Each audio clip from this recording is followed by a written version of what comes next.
Distinguished guests, the Vice President of the United States and Mr. Emhoff, the Secretary of State of the United States and Ms. Ryan, accompanied by the President of the Republic of Kenya and Her Excellency Rachel Ruto.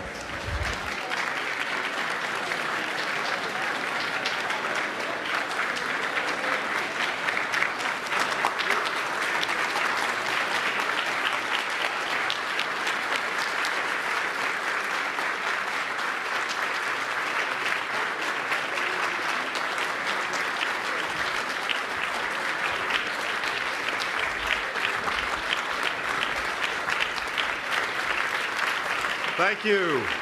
Good afternoon. Please have a seat. And welcome to the State Department. President Ruto,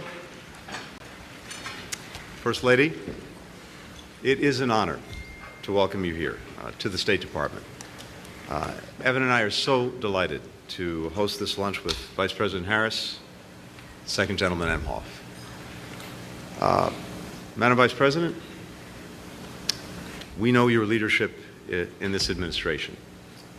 The American people know your leadership in this country. I can attest to your leadership around the world as a powerful force for American diplomacy, and it is always a great pleasure to be with you and to work with you. Thank you.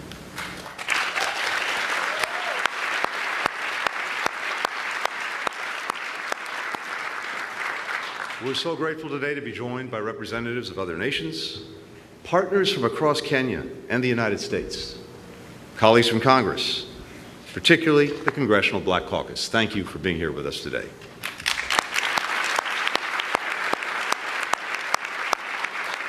And I'd also like to start by thanking everyone who's made this wonderful meal possible, including Margaret Nyamumbo, who's an entrepreneur whose coffee export business is helping women farmers in Kenya and also delivering extraordinary coffee, which may come in handy at some point during this toast if you need a little bit of help. Thank you, Margaret.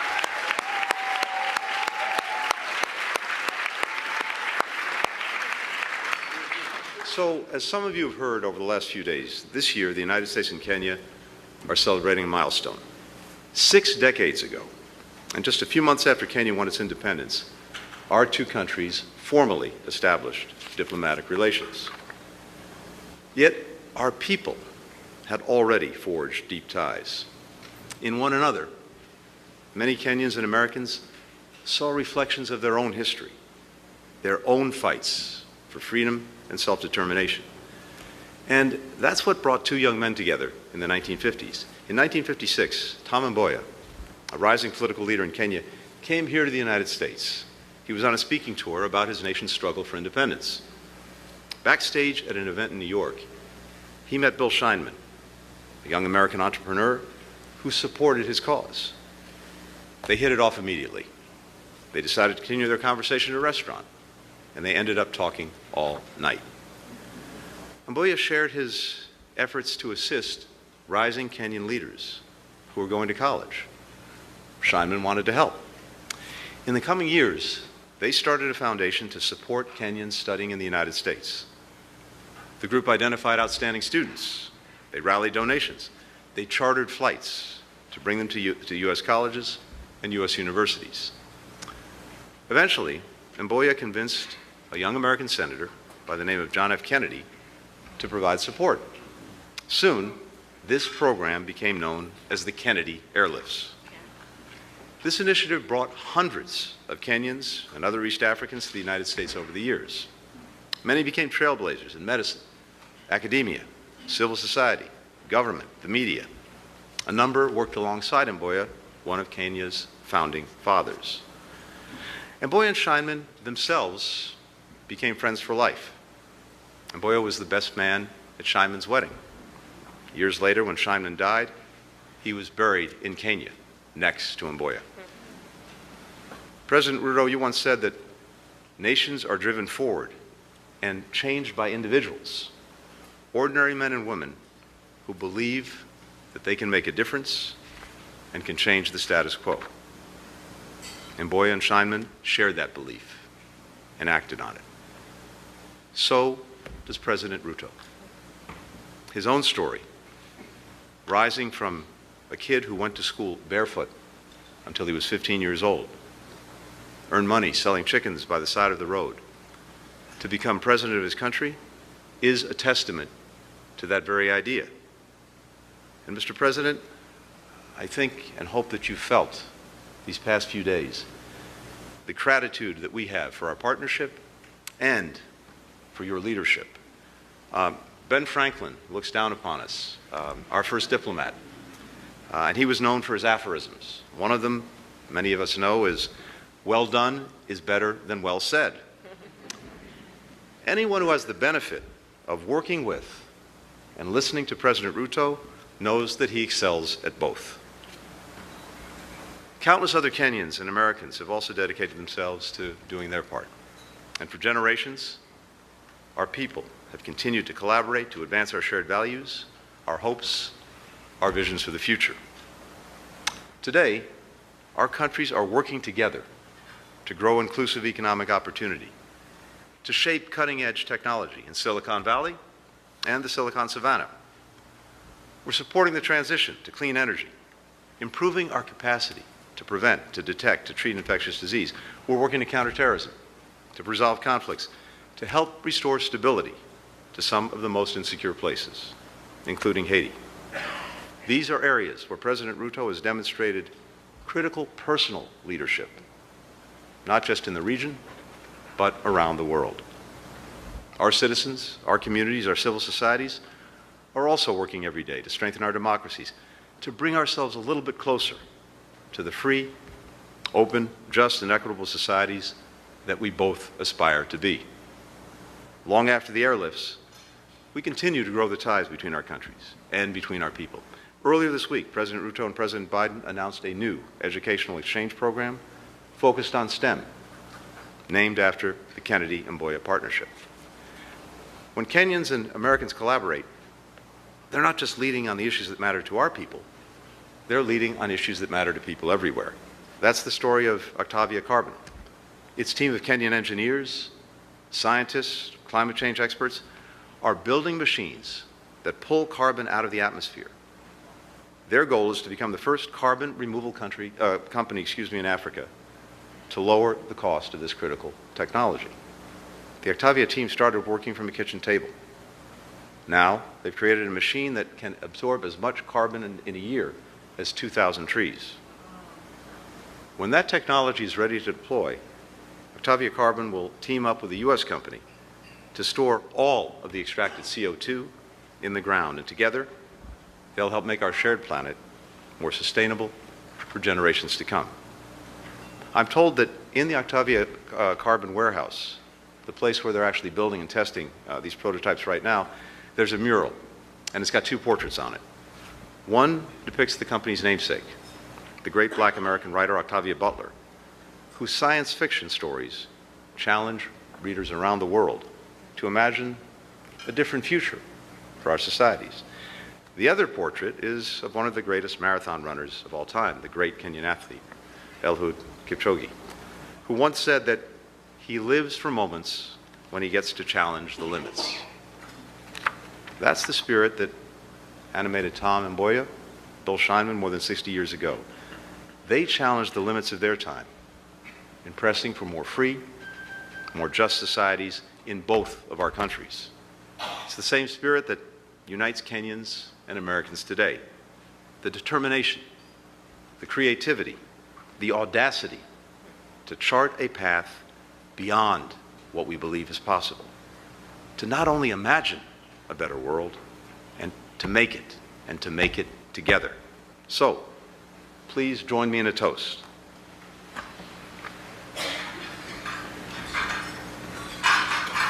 Thank you. To every limit that our people have already surpassed, to the limits that we will exceed together.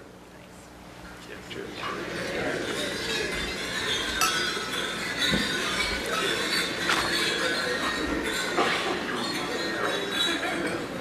And now it's my great honor to present to you the Vice President of the United States.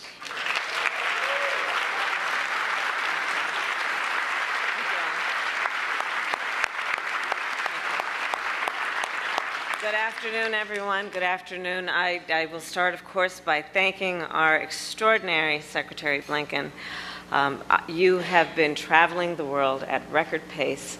That you are standing still at this moment is an extraordinary feat, given all you do. It's the Kenyan coffee. And it's the Kenyan coffee. But on behalf of our country, I thank you, Tony Blinken, for all that you are. Thank you. Thank you.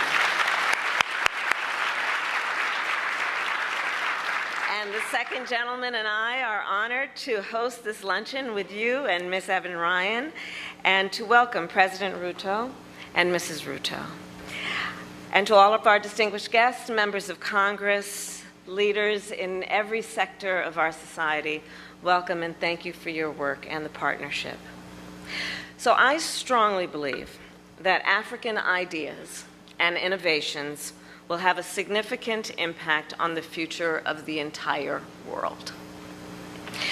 A belief driven in part by the extraordinary creativity, dynamism, and energy of young African leaders on a continent where many of you may know the median age is 19.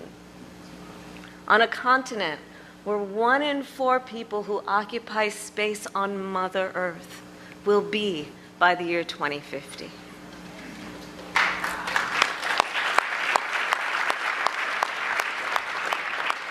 And fueled then by that sense of optimism, last year I had the good pleasure of visiting the continent for a week-long trip. And it turns out it's the longest I've spent on foreign soil since I've been vice president. The goal of the trip, thank you. The goal of the trip was to highlight and strengthen our partnerships in government, in business, and in the civil society, to increase private sector investment, to revise and upgrade the U.S.-Africa narrative, which is long overdue, and to bring fresh focus to the innovation and ingenuity that is so prevalent across the continent of Africa.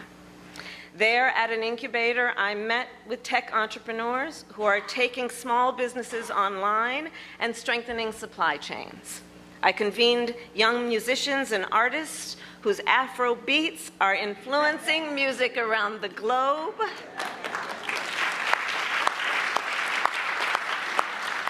I visited with climate activists, farmers, women small business owners, and students. And at the end of that trip, I was more convinced than ever the continent of Africa represents the future of our world.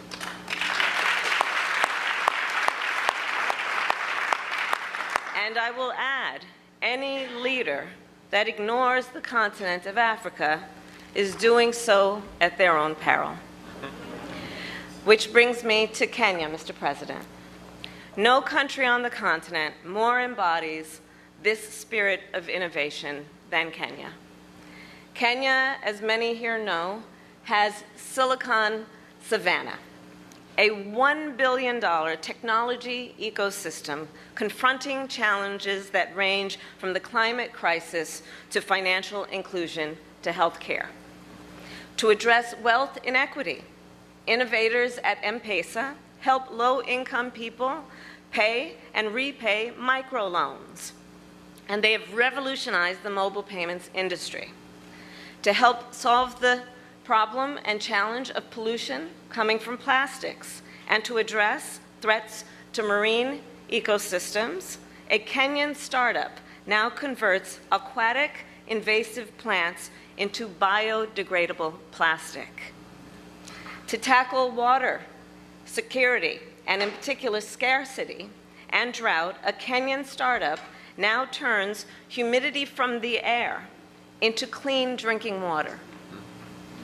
To help his deaf niece communicate, a Kenyan data scientist invented a smart glove to convert sign language into audible speech through a mobile app. And to make healthcare more accessible and affordable, AI is now being used for medical image scans and chatbots are providing healthcare advice. President Ruto, innovation has flourished under your leadership. You and I just left a fireside chat at the U.S. Chamber of Commerce. Your leadership has been extraordinary. And as I shared with you, with our Ambassador Whitman, you really, as a leader, symbolize the importance of the partnership between the United States and the continent. You ran, Mr. President, on a platform of promoting entrepreneurship and strengthening your economy. You have spoken powerfully about the need to bridge the digital divide and that innovation will drive economic growth.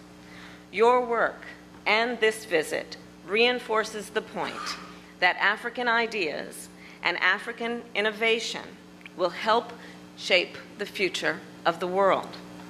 The partnership between the United States and Kenya is grounded in shared values and a shared vision for the future. We are grateful, Mr. President, for your commitment to democracy, your commitment to take bold action on the climate crisis, your commitment to broad-based economic growth, and your commitment to support global security and stability, most recently through Kenya's leadership to help stabilize Haiti. The fates of the American people and the Kenyan people are intertwined. Secretary Blinken just spoke about Tom Mboya and the airlift. I will add, in 1959, when Mboya was in the United States gathering support for the airlift, he joined in a march with American civil rights activists. Just blocks from here, he spoke about our shared struggle for political freedom, economic opportunity, and human dignity. And these 65 years later, I stand proud to acknowledge your leadership, Mr. President, of these same principles. Later on that trip, Mboya was invited to Atlanta, I see the former mayor here, by Dr. Martin Luther King Jr. There, as they stood together, Dr. King said, and I quote, "Our struggle is not an isolated struggle. We are all," he said, "caught in an inescapable network of mutuality." So to you, President Ruto, just as it was then, and even more so today, our people are interconnected and interdependent, and so I will raise a glass and ask all to join to the U.S.-Kenya partnership and in celebration of our network of mutuality. Mr. President, cheers.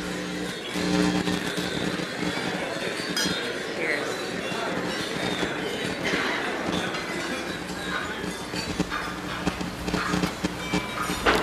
And now I invite President Ruto to share a toast.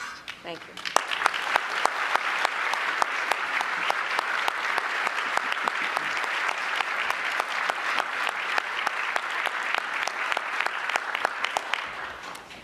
Madam Vice President, Secretary Blinken, distinguished ladies and gentlemen, good afternoon. It gives me tremendous pleasure to come back to this great building. I was here 2 years ago. And today, in my state visit to the United States, we meet again to celebrate 60 years of relationship between two friendly nations, the United States and Kenya. Our relationship based on a firm foundation of the values we share and believe in. Values of freedom, democracy, rule of law, inclusivity, and equality. They were as present and meaningful many years ago, they are so today. And as I come to the conclusion of this state visit, I am persuaded beyond any doubt that the relationship between the United States and Kenya and Africa is now onto a new pedestal.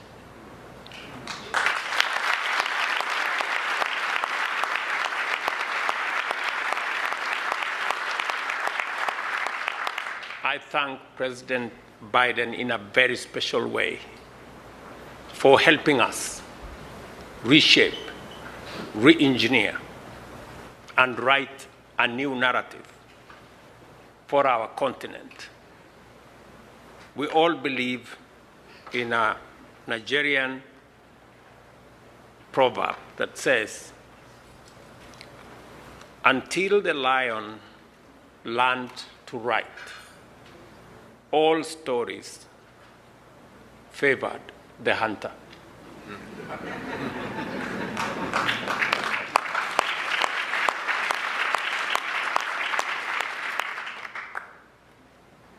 We have decided that we are going to write our own story.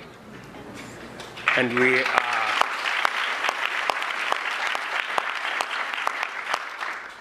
we started this last year when I convened the first ever Africa Climate Summit. The conversation, the narrative has always been this continent of conflict, trouble, disease, poverty. Yet, that is not the story of Africa. Africa is a continent of tremendous opportunity. The largest reserves of energy, renewable energy resources. 60% of the world's arable and cultivated land. 30% of mineral wealth, global mineral wealth, including those that are necessary for energy transition. The youngest continent, which will produce 40% of the world's working workforce by 2050, and where a quarter of the world's population will be living, providing the world's biggest single market. In short, Africa is a rich continent and a continent of opportunity.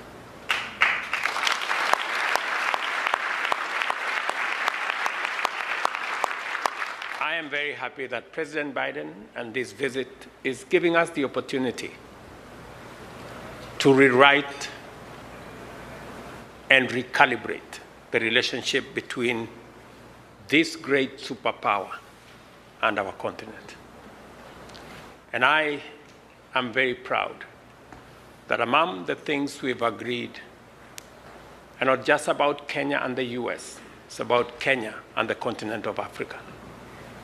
From what we are doing around climate action, what we are doing around the financial architecture of the world, to make it fairer, to make it much more sensitive, to make it much more agile, and to make it possible for many African countries and those in the global south, many developing countries, to access concessionary resources for us to manage the affairs of our people, and that no country will spend more money on paying debt or on managing climate-induced crisis than they do on spending on health, education, or social service.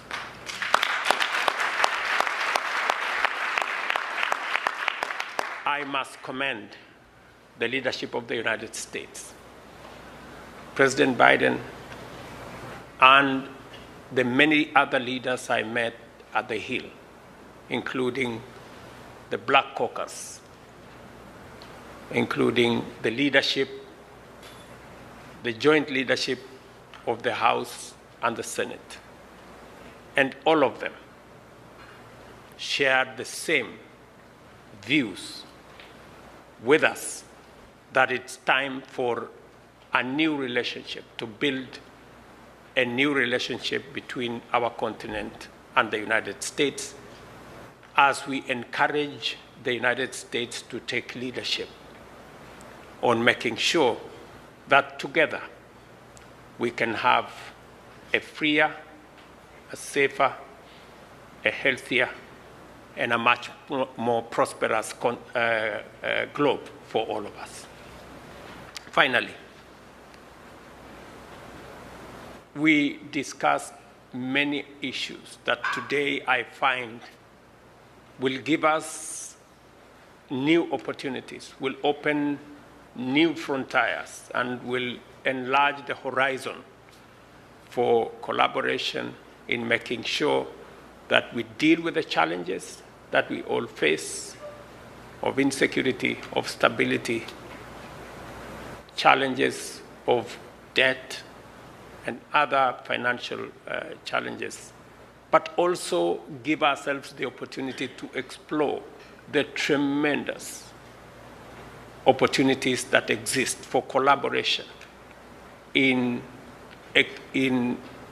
exploiting our huge reserves and assets, using our human capital and connecting assets that we have in our continent to technologies from the US, to financial reserves from the US, and creating a win-win outcome that works for the US, works for Kenya, and works globally for all humanity.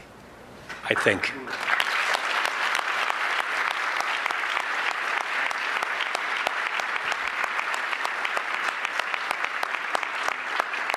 Let me request you to raise our glasses as I propose a toast to the long-lasting relationship, the good health, prosperous engagement, stability, and prosperity for the people of the United States and the people of Kenya. Cheers.